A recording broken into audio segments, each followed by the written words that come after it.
Yo, what's going on, guys? Welcome back to the channel. I keep seeing these pound for pound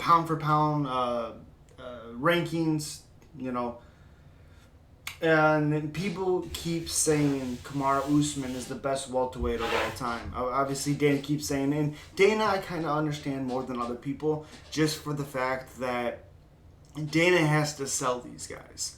Not that they don't sell themselves or whatever, but okay, fine. I don't agree, but all right, fine. I can give Dana a pass, but it just doesn't make sense why people like DC or people like DC or even honestly Joe Rogan. I just don't understand how these guys can say he's the greatest welterweight of all time because yes, Kamaru Usman isn't bad. I'm not saying Kamaru Usman is bad. But Kamaru Usman has only defended his title, what, 4 times?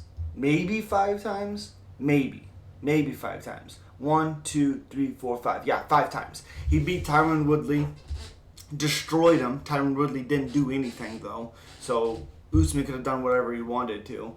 And then, then he fights Colby Covington, and I had Colby winning that fight. The one thing Kamaru Usman did very, very well was when he hurt Colby, he didn't let him off the hook, and he was able to finish him. That's something I will always give Kamaru Usman praise for. When he hurts somebody, he generally finishes them. He does very, very well with that killer instinct. He's very good with that. So that's one title defense. Then he fights Jorge Masvidal on I think 15 days notice. It was something crazy. I don't think 15. That's not that. Yeah, I think it was shorter than that. Then he beats Masvidal by decision. So there's 2. Then he fights Gilbert Burns and gets hurt early in the fight, and you could tell Gilbert Burns blew his wad and got finished by Kamaru early in the 3rd round.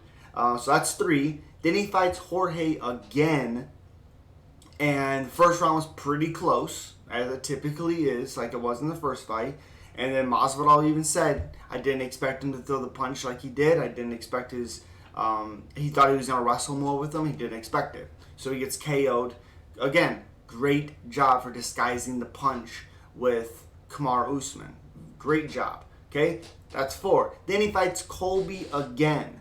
Hurts Colby, I think, badly in the 3rd round, and then Colby, for some reason, had this terrible game plan of wanting to pace himself a little bit more. I don't really know why. In the first fight, he did a really good job of bringing the fight to Kamaru Usman, making Kamaru fight him, and that's one of the reasons why I had Colby winning that first fight. And then Colby, as soon as Colby started striking with him and letting his hands go, he hurt Kamaru multiple times, and he won those rounds. And went to decision and lost a pretty close fight. If you look round by round, not so close, but altogether it was a pretty close fight. Okay, so that's 5 title defenses, but he's defended his title twice against Colby and against Jorge. So that's 4. The only other title defense he has is against Gilbert Burns. That just doesn't make sense. You can't call somebody, yeah, he has 5 title defenses, but 4 of them are against 2 guys. So it doesn't make sense. GSP, when he was prime GSP, okay, he won the title against Matt Hughes, got destroyed by Matt Serra, and I mean, you can't really blame him there. He didn't really expect Matt Serra to come out like a bat out of hell. It's Matt Serra. I think he was 9-4 or 10-4 at the time. So again, very understandable. Then he beats Josh Koscheck to get back on track. Then destroys Matt Hughes, armbar, submits him. And remember, Matt Hughes submitted him in his first loss also. Anyways, yeah, beats Matt Hughes, destroys Matt Serra, destroys John Fitch, destroys BJ Penn, destroys Thiago Alves, destroys Dan Hardy, Koscheck, Shields, Condit, Diaz. Close fight against Hendricks. Close fight against Hendricks. Gave his belt up, and then comes back and beats Michael Bisping in pretty decisive, way. Michael Bisping did pretty good on the ground, cutting him up and stuff, but yeah, he beat Bisping and then gave up the belt because he has nothing to prove. He doesn't have anything to prove. Okay, so what is that? 1, 2, 3, 4, 5, 6, 7, 8, 9, 10, 11, 12 title defenses.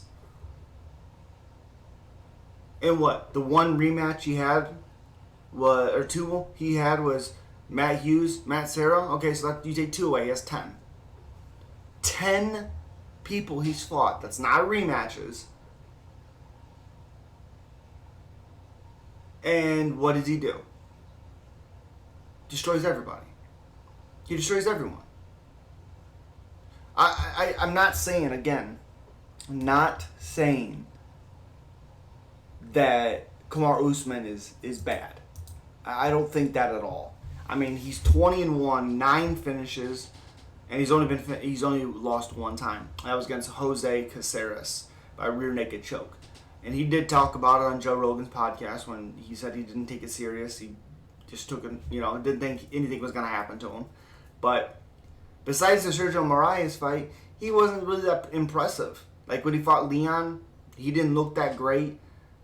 He won the fight doing what he needed to do, yeah, but okay. And then Yakovlev, he dominated him. Warley Alves dominated him. Sean Strickland was pretty close. I thought it was pretty close.